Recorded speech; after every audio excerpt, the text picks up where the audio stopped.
É agora uma grande honra poder conversar com Semaia. Muito obrigado, Semaia, por estar aqui conosco.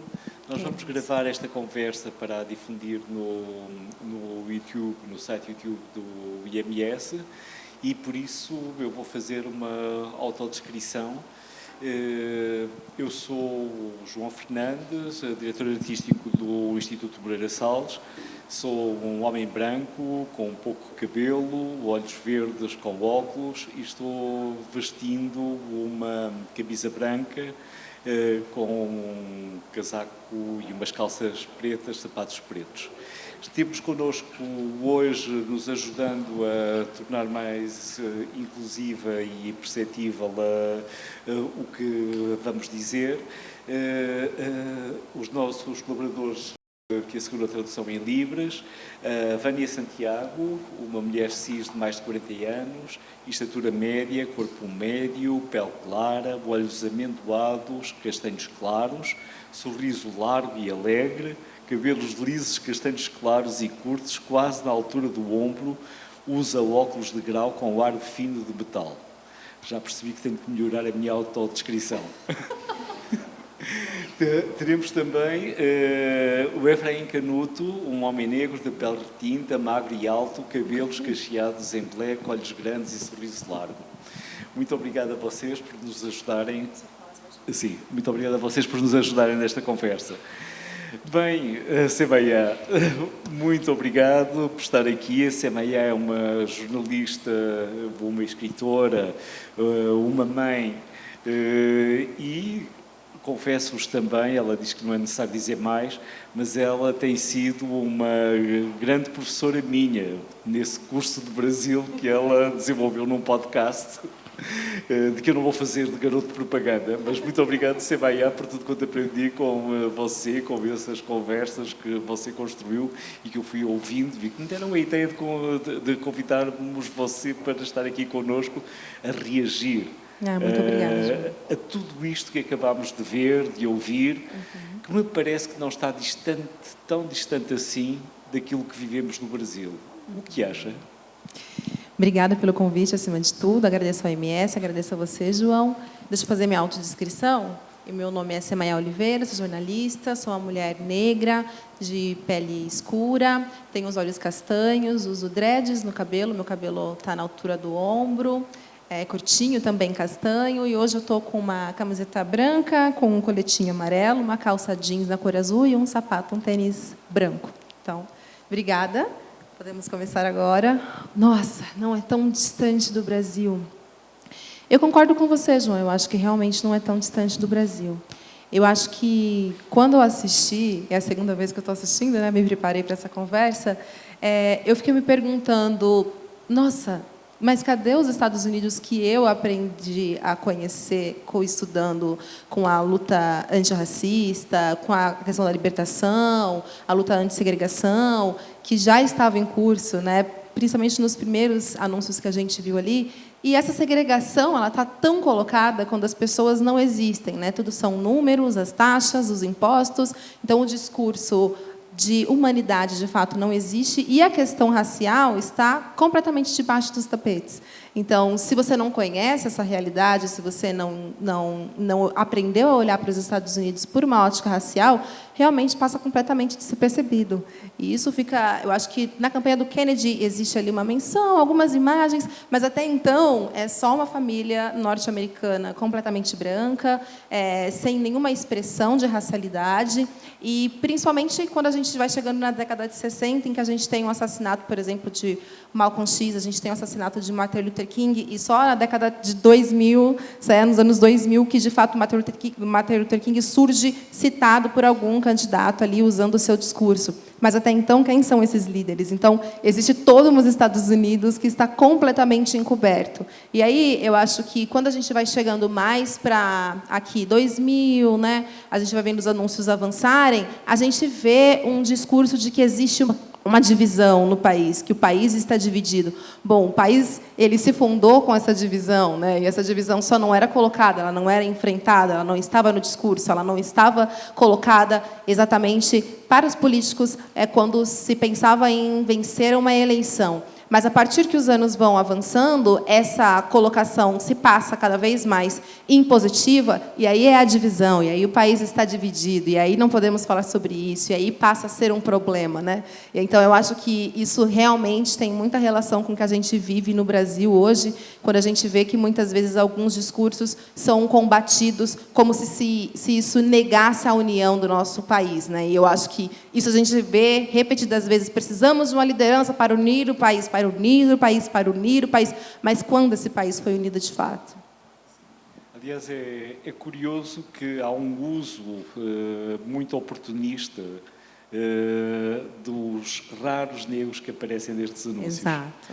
Com exceção, talvez, de Jesse Jackson e agora de Kamala Harris, negros aparecem a apoiar candidatos brancos ou a apoiar ideias conservadoras, de uma forma que é também uma ideia claramente oportunista de reagir à questão racial e a manifestar de uma certa maneira, mas ela está ausente. Aliás, como está ausente destes anúncios, ontem eu montadas me escrevia com alguns comentários que ele dizia que não estão no filme. Um deles é que este ano os Estados Unidos gastaram 20 bilhões de dólares na campanha eleitoral em anúncios destes.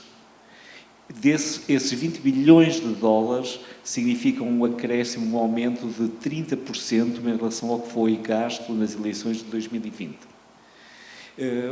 Outra coisa que ele realçava é o facto de não se ter falado na campanha nem de Gaza e de Israel, nem da relação entre Estados Unidos e Ucrânia.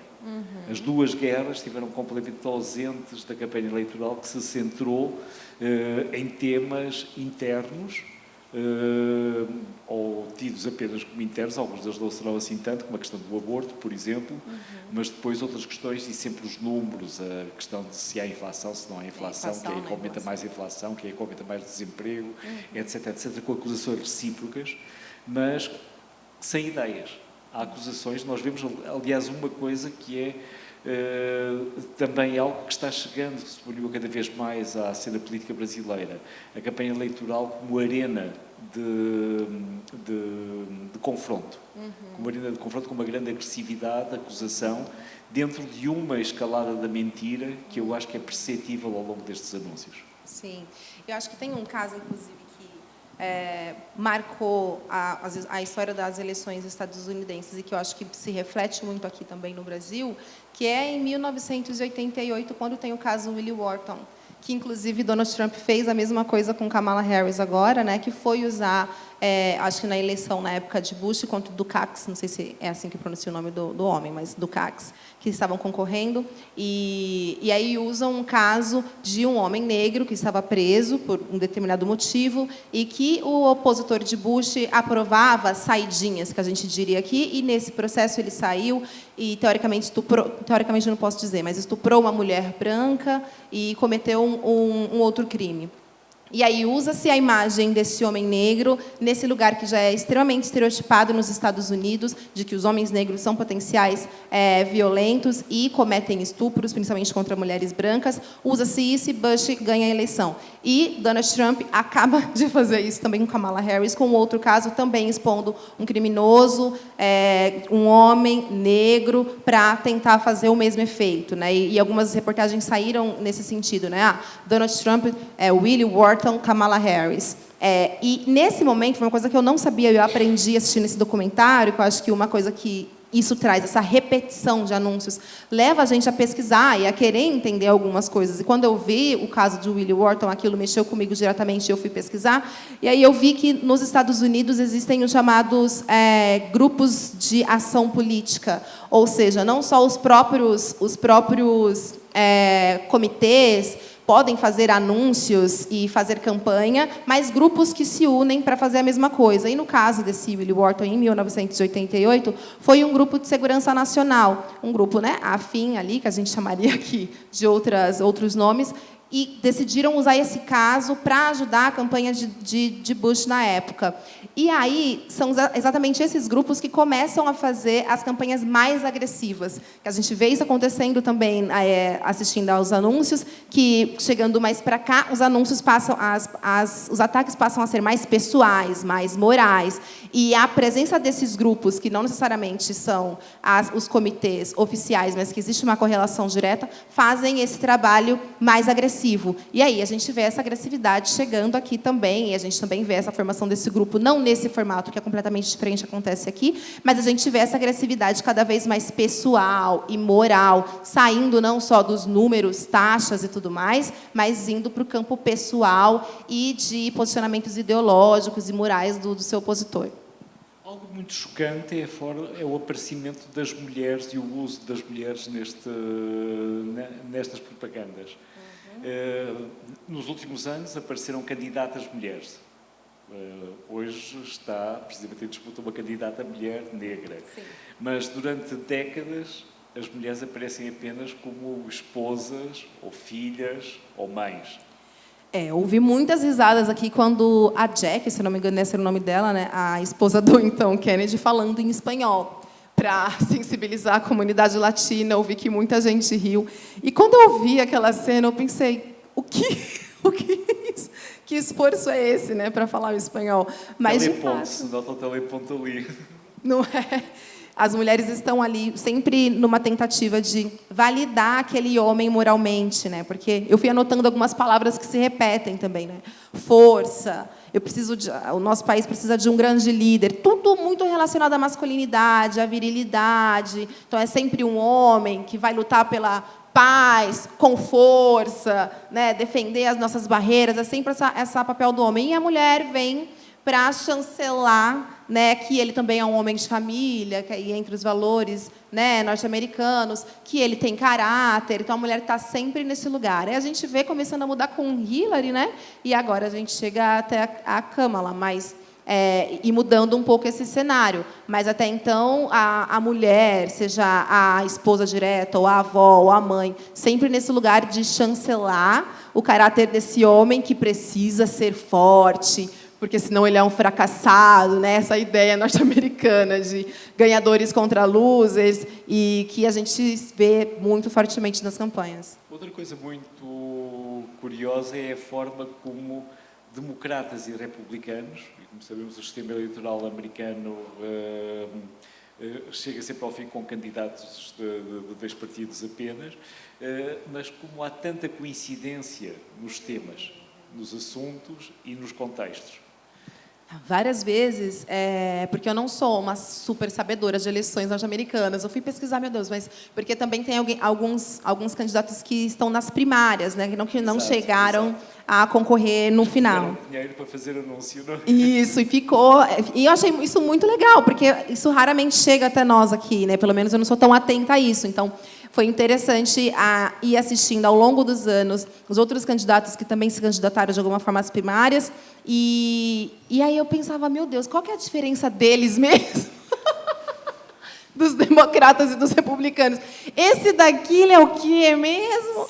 Porque é tudo muito parecido. E se eu for olhar para uma perspectiva racial, ainda mais. Assim, não se fala, não existe uma grande diferença de discurso, a não ser quando passa a ser extremamente interessante, né? Então, o discurso é muito próximo, né? Estão todos tentando preservar essa força e essa superpotência. Tem um dos anúncios que é a superpotência, nosso superpoder. Então, tudo para eles é isso, né? Eu acho isso muito interessante nesse filme, porque dá para você ver muito claramente a construção da narrativa desse primeiro mundo, desse poder, desse lugar extremamente poderoso, contra tudo, contra todos, que sempre tem um inimigo, que sempre estão sendo ameaçados de alguma forma. E o discurso é sempre igual para os dois, né? Tanto que a gente vê, de fato, né, mesmo quando a gente tem atores diferentes como Barack Obama, pouca coisa muda. Muita coisa muda, mas pouca coisa muda ao mesmo tempo. Outra coisa que é muito curiosa, estes anúncios, esta propaganda, de certo modo, é exemplar daquilo a que o Noam Chomsky chamou a manufatura do consenso. E, precisamente nessa partilha de referências de um lado para o outro, Por exemplo, é muito curioso ver em relação à guerra, vocês assistiram a alguns anúncios pretensamente pacifistas, por candidatos que sabemos tiveram responsabilidades em guerras em todo o planeta. Os Estados Unidos foram a potência mais belicosa da segunda metade do século XX. E, no entanto, o discurso da paz, o próprio uso da bomba atómica, por exemplo, como imagem. A imagem daquela mãe segurando uma criança, né? Como é que você usa isso numa campanha de um país que está diretamente contribuindo para tudo aquilo, fazendo parte daquilo tudo? Tudo isso é muito doido, mas nessa manufatura do consenso, nessa espécie de valores americanos que se impõem e que são partilhados pela retórica política destes anúncios, há uma coisa que por vezes também me vem como dúvida. Estes anúncios são anúncios televisivos. Ora, a televisão, a lógica do anúncio publicitário obriga à síntese, obriga ao slogan, obriga a um discurso que tem que ser incisivo, mas que ao mesmo tempo, de certo modo, é sempre pobre em relação a qualquer aprofundamento de ideias, ou de reflexão, ou de pensamento. Estes não são anúncios que procuram fazer pensar. São anúncios que procuram fazer manipular, claramente. E eles procuram ser bem-sucedidos em termos do apelo a um voto, mas o apelo a um voto que vem da identificação de questões muito demagógicas em todos eles. Em que medida é que o próprio formato do anúncio televisivo e da televisão, de certo modo, determina o conteúdo político? Ou seja, em que medida é que o meio é a mensagem, como dizia o Marshall McLuhan? Sim, e aí eu acho que tem uma coisa que fica fora aqui, que é as redes sociais, né? Que você bem defendeu no seu texto, que eu cheguei a ler, e que a gente não vê essa dinâmica acontecendo aqui, mas se a gente pensar as eleições que a gente acabou de passar, as eleições municipais, que, de fato, em São Paulo, no caso de São Paulo, por exemplo, a gente teve esse poder todo da televisão também, quando a gente tem dois grandes candidatos que estavam despontando, como o Nunes e o Boulos, e um ator que está por fora e que fez o possível para usar o seu momento na televisão da melhor forma que ele pôde, que, no caso, foi o Marçal, né, esse forasteiro, vamos dizer assim, até esse momento. Então, acho tudo isso muito interessante também. É curioso também ver como a própria forma como os artistas justapõem os anúncios. Os artistas dizem que não têm nenhum comentário, que não fizeram praticamente nenhuma edição, mas fizeram.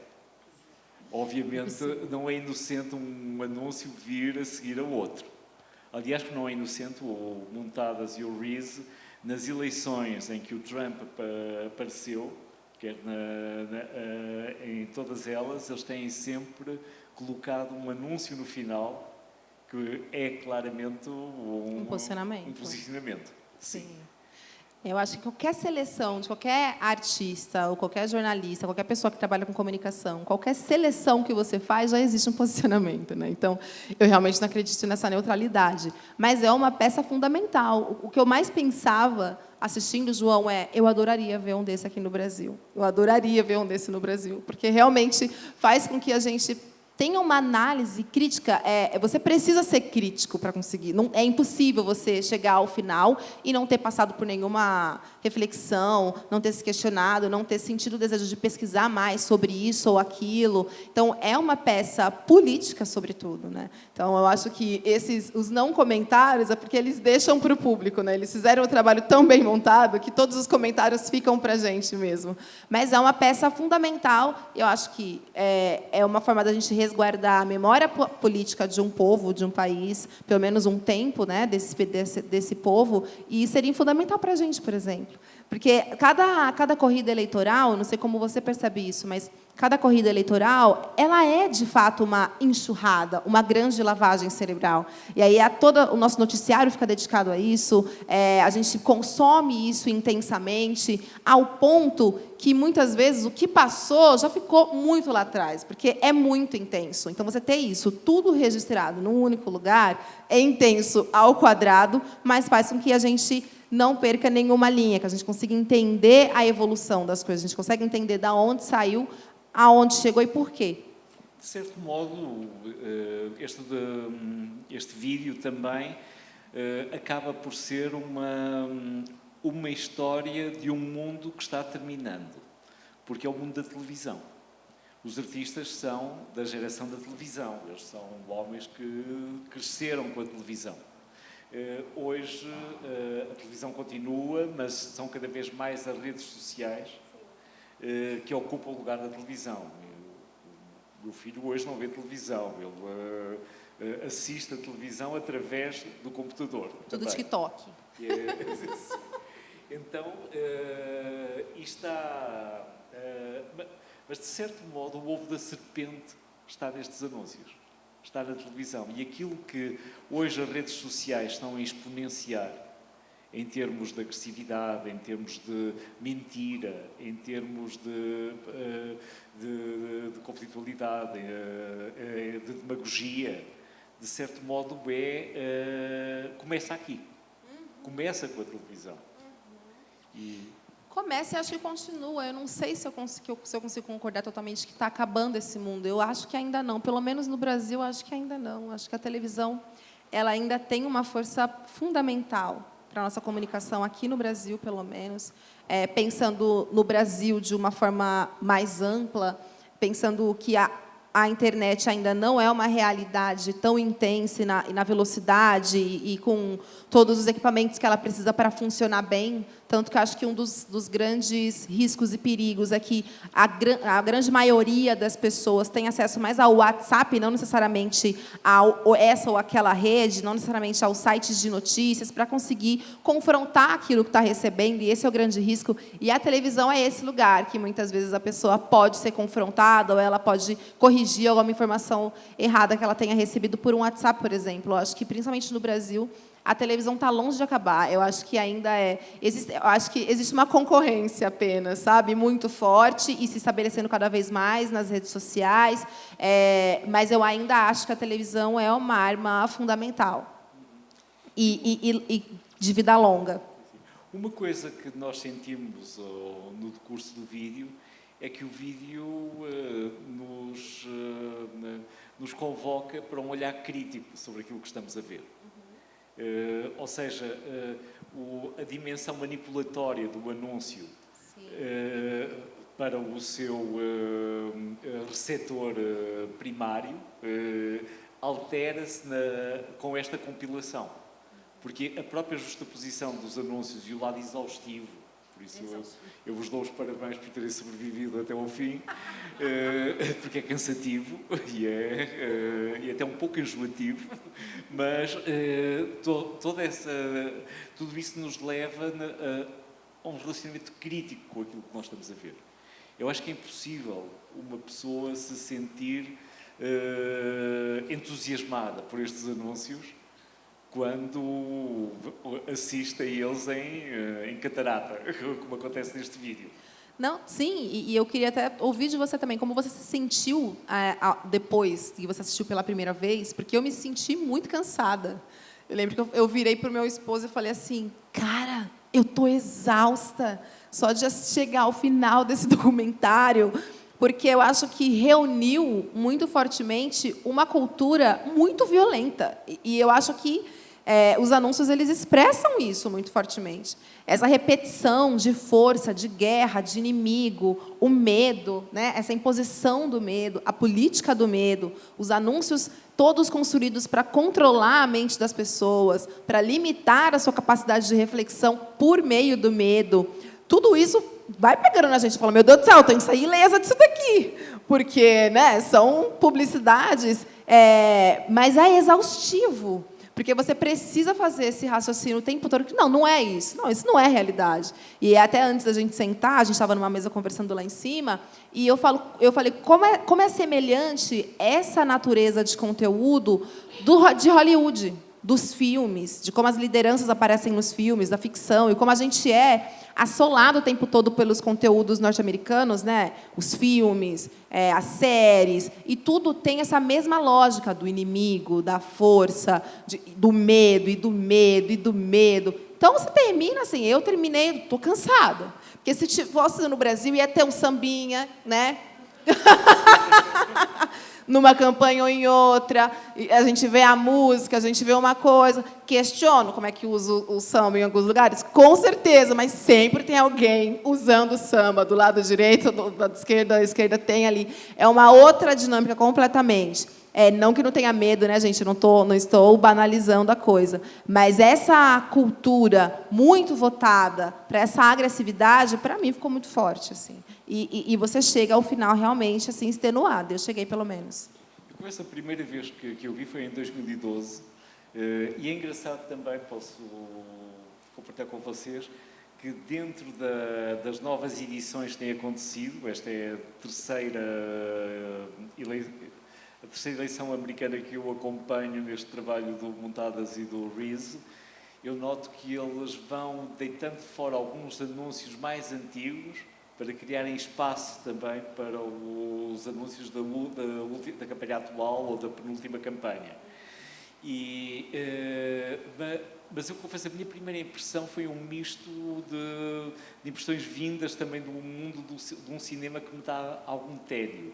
Um deles era como se fosse um mau filme de terror, tão estereotipado, tão previsível, que tornava tudo muito cansativo. A outra coisa era como se fosse um filme pornográfico. E eu acho que nós estamos a tratar de pornografia política. E toda a estrutura do cinema pornográfico, da repetição, da insistência, está presente nesta concatenação de anúncios. Acho que este filme é uma grande denúncia da propaganda política norte-americana como pornografia política também. Sim. E eu acho que, chegando até nós, é uma denúncia de como a gente simplesmente copia, né? E vai imitando todo esse processo, todo esse jeito de fazer, até as palavras, né? Que eu fui tentando concatenar um pouco dos anos em que começam a usar mais o discurso de fé, pró-vida, contra o aborto, ideologia, e como isso foi chegando aqui no mesmo momento ou pouco tempo depois. Né? Então, a gente, de fato, vai imitando essa lógica de um jeito muito contínuo. Isso é uma pornografia política, de fato.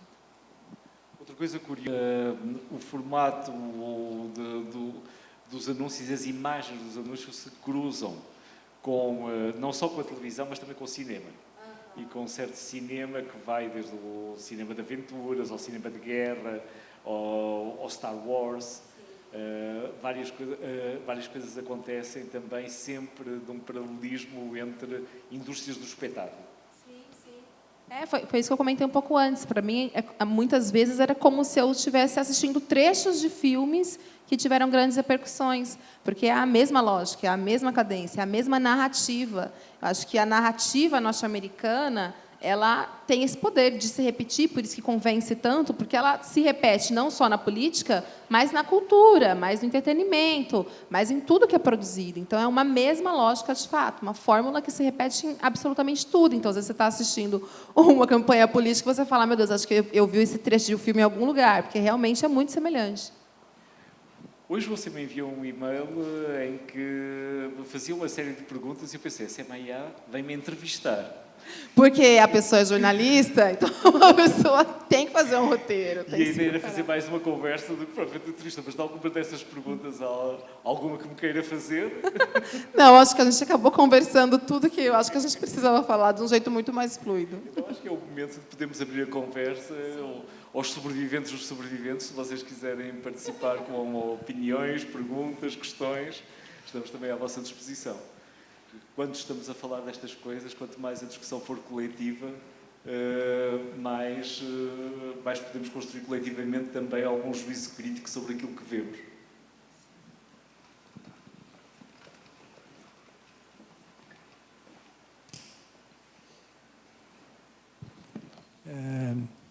Não, João. Pornografia desperta desejo na gente. Esse filme... Nada de cada um fala por si. Nada. Porque, assim, eu fiquei pensando assim, depois de um certo tempo, eu comecei a pensar assim, e se eu trocasse o nome do candidato por um sabonete, um refrigerante, uma rede de lanchonete? não ia dar vontade de comer, de beber ou de usar aquele sabonete. E uma coisa que a Samé lembrou bem, esses comerciais não têm jingle, que no Brasil tem, né? Aquela musiquinha chiclete que gruda na cabeça. Gruda. O Lula fez isso muito bem. Então era uma coisa que eu queria só lembrar. Havia um do Kennedy, tinha um jingle que, aliás, é Nossa! Kennedy ficou na minha cabeça. em 2000. Mas que é horrível, né? É um jingle lá de 1960 e que depois, anos depois, eles usam de novo num outro candidato. E é horrível aquela música. Né? É só isso que eu queria lembrar e falar do que eu percebi. Obrigado.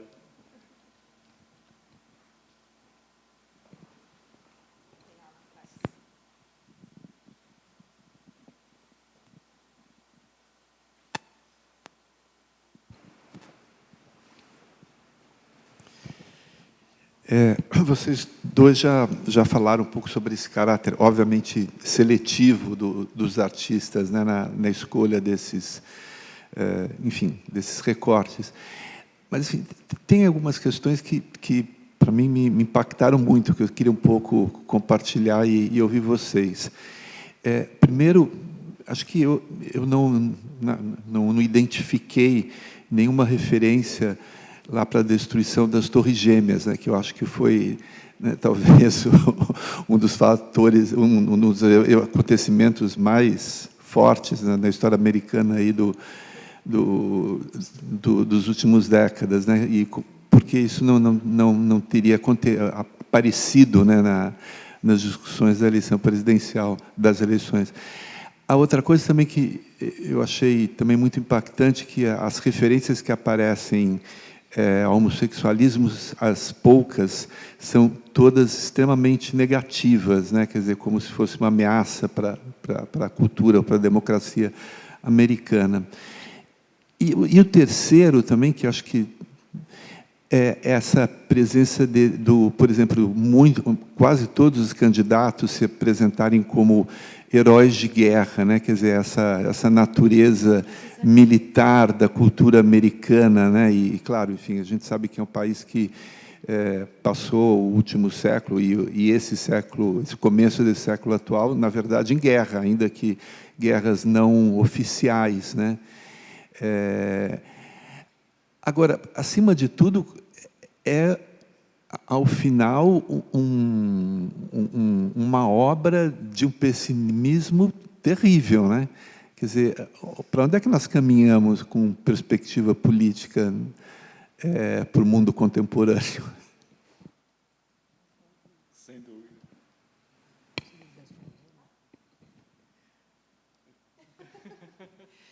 Eu acho que um dos pontos que você traz, que é sobre o uso dessa temática LGBTQIA+, que eu acho que vai se aproximando quando isso surge, é quando essa discussão, pelo que eu analisei, né, nessa linha do tempo, essa discussão de costumes, ela fica muito mais acirrada, né? Então, ela vai ser usada de uma maneira negativa pelos republicanos, acredito. Será que foram os democratas? Talvez. Mas é utilizada de uma forma mais violenta e agressiva. Tanto que, se eu não me engano, é na campanha de 2020...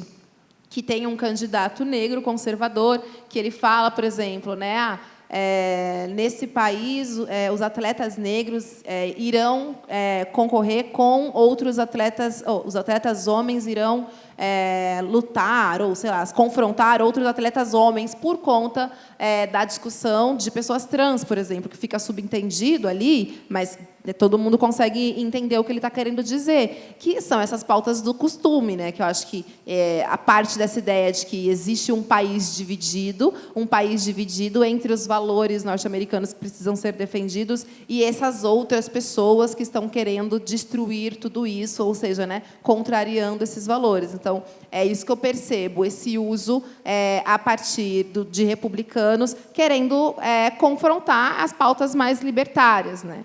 E eu acho que isso é usado cada vez com mais força. a partir de então. Das Torres Gêmeas, eu realmente não tinha pensado nisso, acho um bom ponto. Eu percebi só que a guerra entra quando o inimigo é colocado e quando ele precisa ser derrotado, e também quando a guerra precisa já acabar, né? Estamos gastando aí o dinheiro. Já gostamos demais, precisa acabar. E aí é citado, mas realmente eu não tinha percebido isso. Realmente. Mas eu suponho que se tivesse havido anúncios, esta é uma suposição minha, perguntarei aos artistas, mas eu suponho que se tivesse havido anúncios que tivessem utilizado as Torres Gêmeas, que eles teriam, sem dúvida, pescado algum desses anúncios, até porque ambos os artistas fizeram projetos com imagens dos atentados das Torres Gêmeas. Portanto, talvez não existam. Talvez eles não tenham utilizado essa imagem, o que é também algo que nos dá que pensar. Há uma imagem do Bin Laden, nessa altura, para explicar os perigos que sempre ameaçam os Estados Unidos, não é? O inimigo. Mas há uma falta de atualidade, da mesma forma que o Montadas referia, não se fala da guerra em Gaza, não se fala da guerra na Ucrânia, na campanha eleitoral deste ano, também não se falou de George Floyd. E as imagens que há, que sem dúvida remetem para George Floyd, que foram os maiores movimentos de rua da sociedade norte-americana, muito possivelmente desde a guerra do Vietnã, é de uma forma negativa, são os rioters, que os democratas querem trazer de volta, e etc, do Biden, e assim. Isso é também muito curioso. Agora, para onde a gente está indo? Boa pergunta, sim. A gente está aí no pé do pleito eleitoral que vai acontecer lá. Eu, pessoalmente, tenho uma opinião que Kamala Harris é uma personagem importante para conter o avanço dessa extrema-direita mesmo, né? Que é esse movimento que a gente vê acontecendo mundialmente. Ao mesmo tempo, a gente sabe que os Estados Unidos não são os Estados Unidos, assim. Tem muitas lógicas, a lógica central não vai mudar. Eu acho que continua sendo essa lógica, essa defesa das fronteiras, essa defesa desse poder, essa superpotência que precisa ser defendida de toda forma, de todo custo. Eu acho que isso faz parte da história que eles querem continuar construindo no mundo e não vai mudar, né? Então, ao mesmo tempo que a gente vê uma tragédia maior chegando, e eu acho que o filme dá esse sinal, né? Será que teremos uma próxima eleição, caso ninguém pare Donald Trump? Será que eles ainda vão ter um bar-sal lá? Espero que não. Mas eu me lembrei também de uma outra coisa. Me lembrei de uma outra observação do Chomsky. O Chomsky diz que há um problema de Orwell na sociedade contemporânea. Ele chama problema de Orwell a uma coisa que nós temos uma evidência tão grande de que as coisas estão mal, que o mundo vai mal, que tudo isto acontece, a manipulação desta propaganda, etc. E, no entanto, as pessoas não reagem como se conhecessem muito pouco, apesar dessa evidência tão grande. Elas filtram muito pouco de tudo quanto... tudo que sabem que existe, para depois serem focadas apenas em pequenos assuntos que vão construir o ponto de vista delas sobre o mundo, independentemente daquilo que elas sabem que existe para além do que está nestes anúncios, para além do que está na propaganda, na campanha eleitoral, etc. Nós acabámos de passar por umas eleições em São Paulo, em que, digamos, a cidade mais rica da América do Sul, com 80 mil moradores de rua, com os problemas urbanísticos e de transporte público e de desigualdade, injustiça e tudo mais, na verdade não foram tão discutidos assim. E nem chama tanta atenção, né, das pessoas. Acho que essa é a tal da economia de atenção, né, que foi tão falada nessa última eleição, que vai sempre por o que é ligado aos seus valores, aos seus costumes e ao que é extremo. Agora, eu anotei algumas vezes, eu perdi aqui, gente, porque eu fiz tanta anotação que eu não lembrei quantas vezes, mas em todas, praticamente, as campanhas fala-se da saúde. Eu falo, caraca, eles nunca conseguem resolver esse problema. A gente vou investir na saúde, porque as pessoas não têm saúde, porque os americanos precisam de saúde, e até hoje eles não conseguiram resolver esse problema. Eu passei um tempo em Nova York, e eu lembro que eu caí, e tive uma torção no pé. E aí eu procurei um hospital que fosse público lá, né, que, na verdade, não existe esse hospital público, mas são os hospitais que têm mais... que eles chamam de público lá, mas que não é público. Depois chegou uma conta para mim por causa de uma torção no pé. Eu falei para a médica assim, eu não tenho dinheiro para pagar. É a primeira coisa que eu falei para ela. Aí ela falou, então, eu não vou tocar em você, mas eu vou te falar o que está acontecendo e vou mandar a receita para você conseguir pagar, comprar o remédio, né? Porque lá você não consegue comprar o remédio sem uma receita. E manda direto para a farmácia, uma coisa doida. E aí eu falei, tá bom, ótimo. Depois chegou uma fatura de $800 na casa onde eu morava lá. E até agora eles não conseguiram resolver esse problema, sabe? Então, é isso. A saúde, que é uma coisa fundamental para o ser humano, que é essencial para a nossa humanidade. Lá eles não cuidam nem da prevenção, nem do pós, quando a tragédia já está acontecendo. E é um discurso recorrente. Em todas as campanhas a gente viu algum candidato falando que precisava cuidar da saúde, mas isso realmente não é importante. Isso realmente não é importante. E talvez isso não mude tantas eleições, e não muda a eleição, como esse discurso que a gente tem tido hoje da extrema-direita, que foca tanto na fé, na religião e nos costumes. Isso acaba passando por debaixo dos panos, né? E talvez eles nunca consigam avançar nessa pauta. O que acontece é que os valores americanos acabam por ser grandes abstrações que são impostas às pessoas através destas grandes operações de propaganda e que tornam completamente inexistentes os problemas das pessoas, os problemas do cotidiano, porque tudo é transformado numa grande abstração em nome desse grande valor americano. Sim. E é aí que, quer um lado, quer o outro, ficam reféns dessa própria retórica. Bem, os próprios constroem essa retórica e querem construí-la. E que é um valor que eu vi que o Jornal Nacional está com uma série, né? Então, as eleições norte-americanas, elas são tão que tem um espaço gigante na nossa imprensa, e o Jornal Nacional está com uma série do sonho americano. E esse sonho americano aqui fica muito evidente que se resume em ter um trabalho, né? Então, é tudo sobre os impostos e sobre o trabalho. É tudo sobre os impostos e sobre o trabalho. Você precisa ter um trabalho, um trabalho, um trabalho, um trabalho. E é sempre relacionado a você precisa trabalhar, porque os americanos querem trabalhar, e parece que não existe nenhuma outra humanidade possível, como se tudo em relação à existência de seres humanos fosse relacionado ao trabalho, como só isso bastasse. E a gente vê, né, essa fragilidade da qualidade de vida nos Estados Unidos. Então, a maior potência que a gente tem, teoricamente, no nosso planeta, não olha para a humanidade nenhuma. Essas campanhas não têm humanidade nenhuma. Se a gente pegar algumas campanhas nacionais, poucas, se a gente lembrar aqui de algumas, você vê a presença mais forte de pessoas, de fato, né? Aqui quase não existe pessoas. Pessoas negras, então, elas inexistem nessas campanhas, né?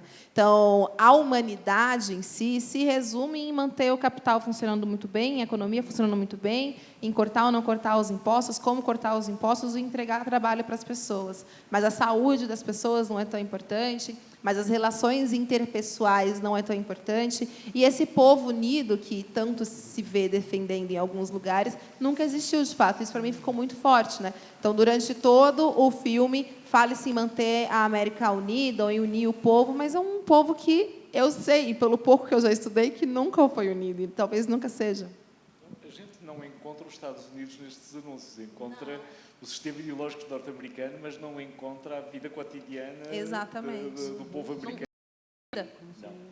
E é curioso também ver como há certas retóricas que vão acompanhando os tempos, porque desde a situação do pós-guerra, na década de 50, em que a guerra nuclear era uma grande questão, até hoje, precisamente, há referências recentes à ideologia de género, ou em relação a outras, da homofobia, que começa a surgir-se bem, que obviamente toda esta sociedade é homofóbica desde o início, desde 52 e muito antes, sem dúvida, neste aparato político que foi construído.